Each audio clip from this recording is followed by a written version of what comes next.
Where you going, buddy? Everybody hear me okay? Okay, good. Just want to start off and remind everybody that this is the Restaurant Partner Week for our Outlive partners. Saturday was at Moe's Barbecue, and but you can always still go over to Moe's anytime. Today is Guthrie's and Whataburger. Tomorrow is Nuke's. Wednesday is Mama Goldberg's. Thursday is Baumauer's Victory Grill, along with Which. And Friday is Brick and Spoon and Full Moon Barbecue. And then Saturday is at Zoners. There's a real good chance that if I'm in town, you'll see me at one of those places each day, because as you guys know, I'm a professional eater. Congratulations to Wendell on being the SEC Player of the Week against Alabama and Georgia. And get ready for Arkansas. Obviously, they won 8 in a row. They got the leading scorer and Notae. They're probably as big and as athletic as any team in our league, and really big physical guards. Right now, statistically, they're playing as well as defensive as anybody in the league. Stanley Amunde, his play, along with Notae and Jalen Williams, those 3 guys offensively have been really, really good for Arkansas. But the key to their 8-game winning streak has been their defense, really holding people down. So they make it difficult for you to run your offense. They're hard to stay in front of. They do a great job in transition, and we're 5-23 over there at Arkansas. But we've been competitive over there last few times we've gone. So this is a team that beat Georgia by 26, that we beat by 2 just in the last week. So obviously there's a lot of things, and Bud Walton will be on fire, and so we know we got a great opportunity. Our coach will start with a question from Justin Hokanson. Hey, Bruce. I wanted to talk about, or ask you about kind of giving the guys some rest. You mentioned after that game a little bit of fatigue with them. How do you sort of, approach that in the past? How do you sort of approach that? Does it depend on the team and how mature they are in terms of listening to them, giving them rest, knowing what they can handle? How do you just sort of navigate that when you get into February? Part of the challenge is, Wendell playing, 36 minutes, KD playing 33 minutes.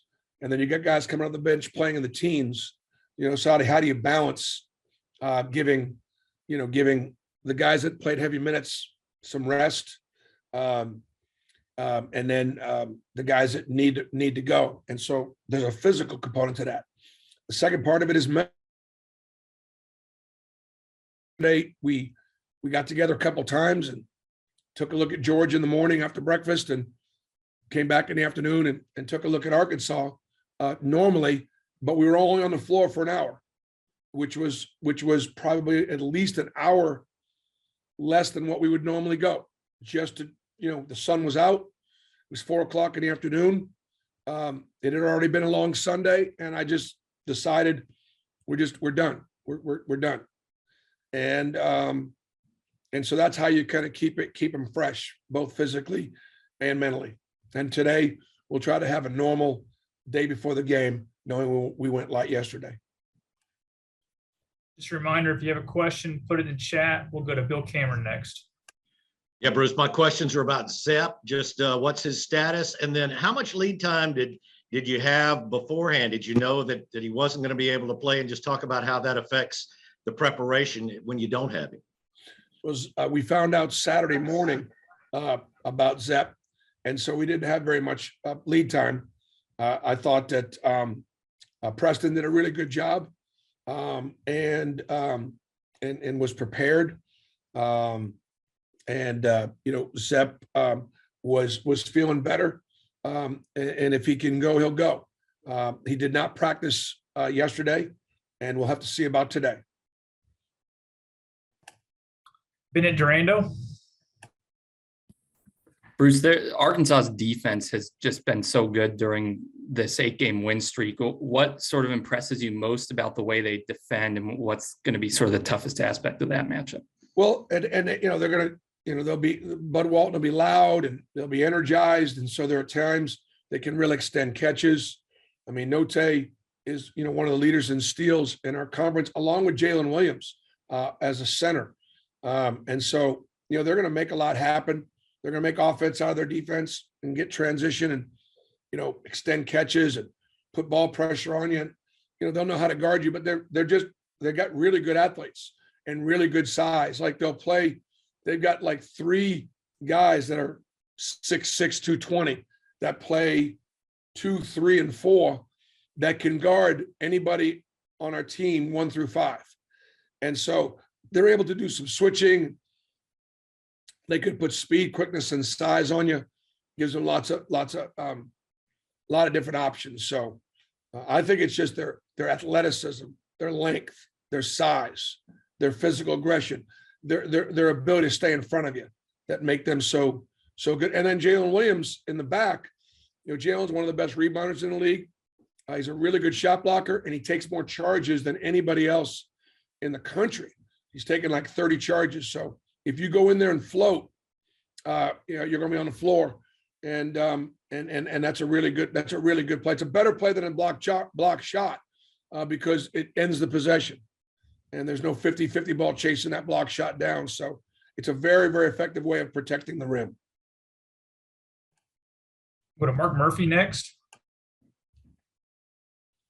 I wanted to ask you about your Jalen Williams and Devin. Are those guys about ready to have a breakout offensive game? If they could, what would it mean to you?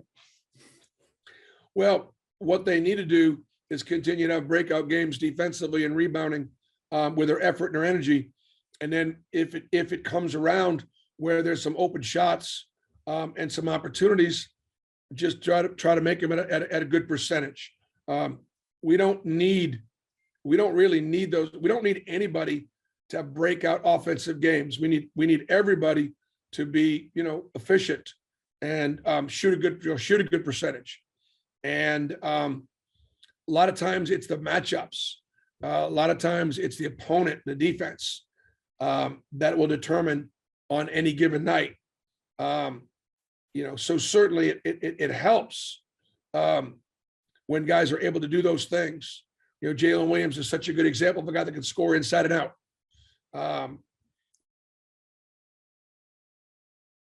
And of course, our offense would be better if we would make some more open shots. We've not shot it very well from 3, and that could be a common issue for us. Go to Bob Holt. Hey, Bruce, how you doing? Good, Bob. How are you? I'm good. Hey, Alan Flanagan, I know he missed games early and he's back in the starting line. Just wondering how he's doing, how he's playing for you, what kind of season he's having. Well, Bob, last year, he and Jalen Williams were our 2 best players, along with when we had Sharif Cooper. And I asked Al to do everything. And now that 2 things have happened. One, a freshman and 4 transfers have really, provided great talent and depth to our roster. And then Allen misses 3 months with an Achilles injury that required surgery. And so, he's every day getting more and more comfortable, but he's still not back to last season's form yet. And so that just sort of just continues to take time.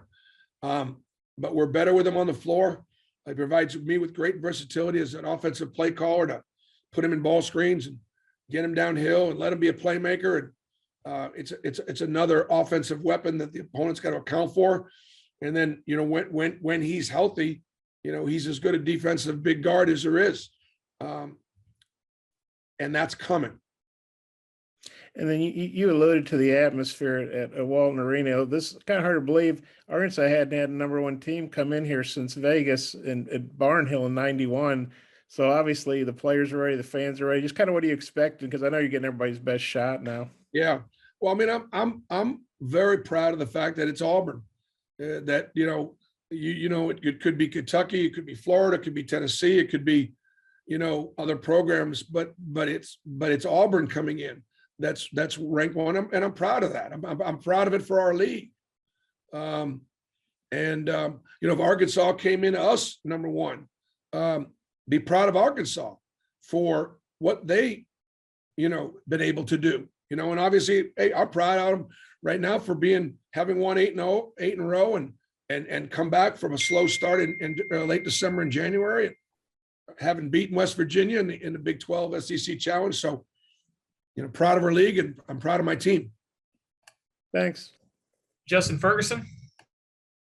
Bruce, we talked about it a little bit after the game on Saturday, but Jabari only having 7 shots. You said you weren't kind of quite sure what was going on there. What have you seen from him in the last couple of days, I guess, since the game? And we've seen him bounce back from quiet games in the past. What have you seen from him? Well, since that? Just very much going about his routine. Very much the same. If he had a better coach, he'd get more shots, but he's got to overcome me. So we the thing of love about him would be that's on me that he only got 7 shots, as opposed to, let's say he got 27 shots and shot a bad percentage, and so his job is to take and make good shots. And my job is to get him more of those. And I obviously not doing a very good job of it. Got a follow up from Justin Hokanson.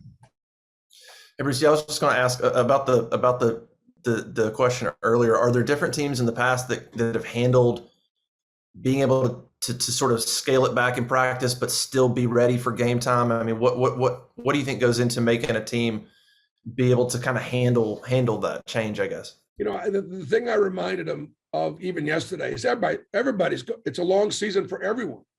When you play Tuesday, Saturday, which we've been playing, the kids get Wednesday off, but we don't. And it's, we're going 6 days, the kids are going 6 days a week. And so it's and then when you stop and think that we've been going since May, and the kids work so hard in their training, that's what makes it being a long season. So at some point, you got to catch your wind, and you got to catch that second wind. And I think the way you do that is by changing it up a little bit. Scotty Bordelin. Yeah. Hey, Bruce, you mentioned JD Notae earlier. I'm wondering if you could expound on what you see out of him as a player, maybe what makes him unique in this league. Well, I remember seeing him in high school when I was watching Ashton Hagens at Newton. And man, he was very, very special talent.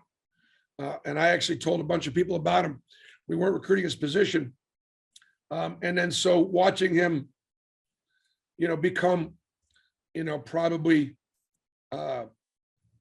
he's as good an offensive guard as there is in the league. That doesn't mean he don't play defense, because he does. But he is a great scorer. And he could do it at the rim. He could do it from 3. He could do it on his own. He could do it coming off of screens. He could do it on transition. He could catch and stick. A lot of guys need the bounce. He could do it off the stick. Does got a great shot fake game. He's handsy defensively. So he's a great player. He's a first team all-leaguer. Coach, you have time for 2 more. We'll go to Tom Green first. Hey, Bruce, I know before the season you talked about you never had a front court this big and this long as, Jabari and Walker. 23 games in now, just what's it been like having a front court, not just that big, but that talented? Well, I mean, it's great. It allows you to protect the rim defensively. The fact that they both have got inside, outside abilities, has been one of the things that has helped us be offensively efficient. They're both unselfish. They're both good passers. I'd like to, again, see them. They're both great in ball screen offense. Probably the area that we're not as good at, and they haven't been asked to be as dominant in, is just a low post game. And again, that's on me and also on our team too. The ability to pass the ball to the post in advantage, disadvantage is way more difficult than what it looks like. Guys open, but it's not always easy to get it in there to them. And then the other thing about that too is, the way the game is called, it's very physical inside. And they let a lot go. There's a lot of contact in them. They let a lot of that go. So they let it go on a catch. They let it go on a move. They let it go on a shot. So then sometimes it's not always a high percentage look. But we could do a better job of throwing it in there, and they could do a better job of sealing and scoring and getting fouled. We're going to finish up with a question from Tobias Wilborn. Hey, Bruce, how's it going today, man? Saving the best for last, Tobias. Hey, I like it. That's a good attitude, man. I love it. Speaking of attitudes, when in your career have you had a situation of adversity when it comes to maybe people speculating about your future? And if so, how did you handle those moments? Oh gosh, when you're in coaching, it's kind of like The Godfather when Hyman Roth said, "This is the profession we've chosen," and so we chose the profession because we wanted to teach, and we wanted to be around young people and make a difference in their lives. People don't actually choose coaching or teaching, for many other reasons. And then, if you wind up getting good at it, maybe there's an opportunity to coach at the higher levels. And then all of a sudden it becomes financially a great profession. But, I chose to coach, and, for 45 years, we didn't live in a big house, and we lived paycheck to paycheck because I was an assistant coach. I was a Division II coach. I was a mid-major coach. And all my college friends and all my peers, they were all able to take care of their families way better than I was financially. So we do this because we want to make a difference in young people's lives. We want to give back, love our campuses and our universities and our communities. But we also understand the pressures that go with the position. Talking a little trash on the field? Yeah, we get it. Trashing the state with litter? That's terrible. Keep it clean. Keep Alabama beautiful.